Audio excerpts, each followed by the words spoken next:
Governor, welcome, and thank you for giving us some time with you today. Hey, Rush, my pleasure. Great to be with you and your listeners. Now, let me set this up by letting people in the audience know some facts. You took office in January 2011, and at the time, as governor, you faced a budget deficit of $3.6 billion.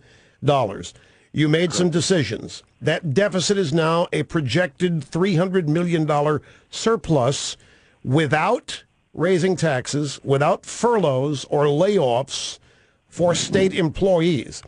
You have also asked state employees to pay 12.6% of their health care premiums. Private sector workers pay double that. You've asked state employees to contribute 5.8% of their salary toward their pensions. They previously paid zero. You've got an excellent track record in turning the state around. Why do they want to get rid of you? Well, I think that's a logical question. I think the bottom line is the big government unions in Washington, more than anything, want their money, and they don't want their workers' money. It's not just about collective bargaining or pensions or anything else like that.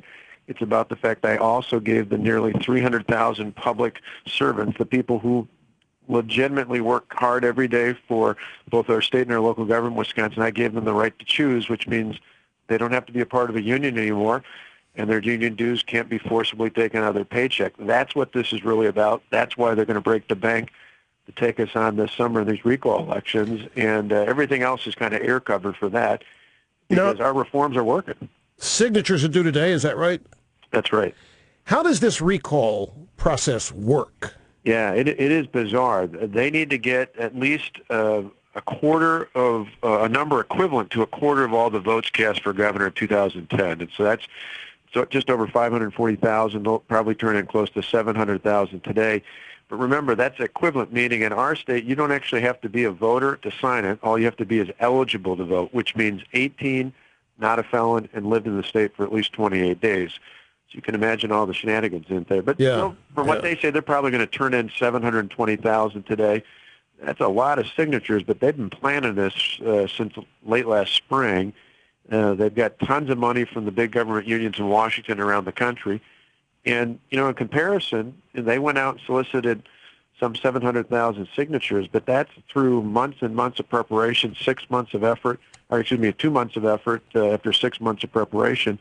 And they still have fewer signatures in terms of people out there than there were votes cast in the last gubernatorial election, even for the losing candidate, the mayor of Milwaukee. So my hope is if we can affirm the majority of people in the state and get their trust just like we did in 2010, we'll be able to do it again in 2012. Talking to Scott Walker, governor of Wisconsin, subject to recall petition.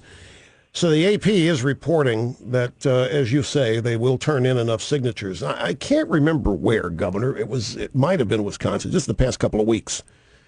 Or it could have been before the Christmas break. But I read some state doing something similar. And again, it might have been Wisconsin. Petitions had to be submitted, and they were signed by Mickey Mouse and Donald Duck. And they were judged to be legal. We will go through and we will review and challenge all of these. We've got literally thousands of grassroots volunteers willing to help us out on that. But they had a guy on the ABC affiliate in Milwaukee that went on TV and claimed he signed it 80 times. In fact, his quote was something like, well, George Bush cheated, so we're going to cheat too, was essentially what he told the reporter. And under Wisconsin law, only one of those signatures should count. But up until we went up to court, the campaign was the one that had to challenge that. Now, the agency that runs elections in the state will have to review those. But, again, I said 3 or 4 months ago, at least, when they first talked about the date of the recall, I said, if you think about it, if they get 9,000 or 10,000 union activists, and whether they're people in the state or people they had to pay to come in from somewhere else, one way or another, they were going to get enough signatures. Even with some of these other ridiculous cases, they'll probably still get enough because we saw it in Ohio, and we saw them putting the bodies in that they needed to do it. The key quest here, though, that's unlike Ohio is, in Ohio's case, they never saw the effect of the reforms. In Wisconsin's case, we've seen it that in September when kids like my kids went back to public school, and our schools in nearly every part of the state were the same or better. And then a few weeks ago in December, people got their property tax bills, and for the first time in years, the school tax levies actually went down across the state on average. People have seen, no matter how many attack ads from the big government union bosses, the bottom line is the reforms are working. And so they're living the reforms that you've made. They're actually, Right. People are they're seeing it. demonstrable. They don't need to, we have a great choice here. We don't even know who the candidate is against us yet, other than we know the real opponent will be this money coming in from out of state from these government unions. But in the end, it's a real choice. You can go back to the days of double-digit tax increases, billion-dollar budget deficits, and record job loss, because in the 3 years before I took office, Wisconsin lost 150,000 private sector jobs. Or we can move forward and ultimately be in a position where we can move the state forward. We've had a net increase of jobs this year. We balanced the budget without tax increases. We did it the old-fashioned way. We made structural changes that think more about the next generation than they do just about the next election. And we were able to protect core services by making these reforms. That's where I think the majority of people in our state want to go. And I hope, given the chance again this summer, with the help of a lot of grassroots supporters and people across the country at scottwalker.org can help us out as well. Well, that's why they want to recall you're effective. You're doing what you said you were going to do, and what you said you were going to do is working, and that's the last thing the left can tolerate. They just can't tolerate this kind of success. It disproves every belief of theirs. And I just went back and checked. It was the story was from December 14th. The signatures of Mickey Mouse and Adolf Hitler will be counted on recall petitions targeting you as long as they're properly dated and include a Wisconsin address. Nobody's been laid off for this, despite all the scream. How in the world can that stand? Well, we went through, unlike other states, think of what are the ways you balance a budget. Some states raised taxes, we did. In fact, we lowered the overall tax burden. Some states laid off, including some Democrat-controlled states, laid off thousands of public employees. Look at Illinois. Look at how many people are leaving Illinois. Yeah, well, and it's exactly right. I mean, look at the mess they've got down there. They had massive tax increases. They claimed they were going to do that. In fact, they boldly said in Springfield last year they were doing that instead of doing what we were doing in Wisconsin. They've got a huge fiscal mess. They just surpassed California as the worst bond rate in the country. They've got a 10% unemployment, and they've got continued problems in that state. We took on our problems head on. We took them on. We thought more about our kids and our grandkids' future than we did about our own political futures. And in the end, I believe, I still have faith in the American voter and the voter in Wisconsin. I believe if given the truth, the majority of people in our state will say, you know what, we want leaders who do what they say they're going to do. We want leaders who think about the future, not just about being worried about what group may run ads against them. And in the end, I think we're going to prevail. But it's going to take a ton of support. We raised, in the last 2 months, we raised more money than any candidate for governor ever has, and 79% of those donations came from people who gave us $50 or less. So that's why I always tell folks, go to scottwalker.org, because we're going to have a tremendous grassroots army of supporters out there who are going to help us take on this big government union money. When does this actually happen? The signatures get turned in today, then they get counted. How long does that take, and when is the actual recall election? The verification process will probably take at least a month, if not longer.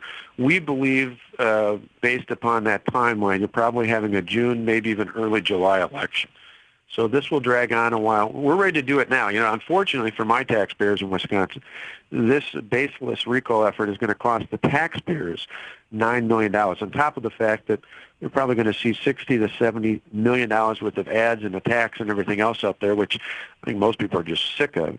But in the end, that's the way the law is. It is what it is, assuming they have enough valid signatures. We'll have the election by midsummer. But I think it's one of those that's important not only in Wisconsin, I think it's important across America, not only for 2012, but more so long term. And that's why I think the big government unions are so invested in this. They know that when we prevail, this will send a powerful message in every state house and in the halls of Congress that once and for all people can stand up and do the right thing, the courageous thing, and there'll be people there standing with them. Well, you are. I mean, you're proving that the contentions the unions make, the economic contentions they make, are not true. You're proving that with policy and the results. Your neighboring state, Illinois, had to raise taxes 66%, still didn't help them. You have success on your side. It's just a matter of whether or not it's the age-old bugaboo, whether or not people, voters of Wisconsin, who are living the success. I mean, they can see it. They see it. Mention their property tax assessment. They can see it. Whether they're going to be overcome by emotion and part of the campaigns and so forth. And you are going to have, this is, I think it's bellwether, you're going to have national union support arrayed against you. Yeah, there's no doubt about it. But I'm a firm believer in the truth. We saw on a smaller basis, but we saw a similar outpouring of national attention from the big government unions last summer when the 6 of my state senators faced recall elections. In the end, we prevailed and upheld the majority for the state Senate. I believe it was because of the truth. In fact, one of those key elections involved a district nearby Milwaukee, and on the eve of the recall election, the comptroller in that city had to come out and admit that the reforms we put in place will ultimately save that city $25 million and net anywhere from $11 to $17 million of savings each year. That's after the mayor, months earlier, said our reforms were going to devastate the city. The facts ultimately came out, and I think that helped win in that seat. And I think the facts, if given the chance to get out, will ultimately allow us to yet again earn the trust of majority people in our state. Governor, best of luck. We, of course, as always, will be tracking this and stay in touch.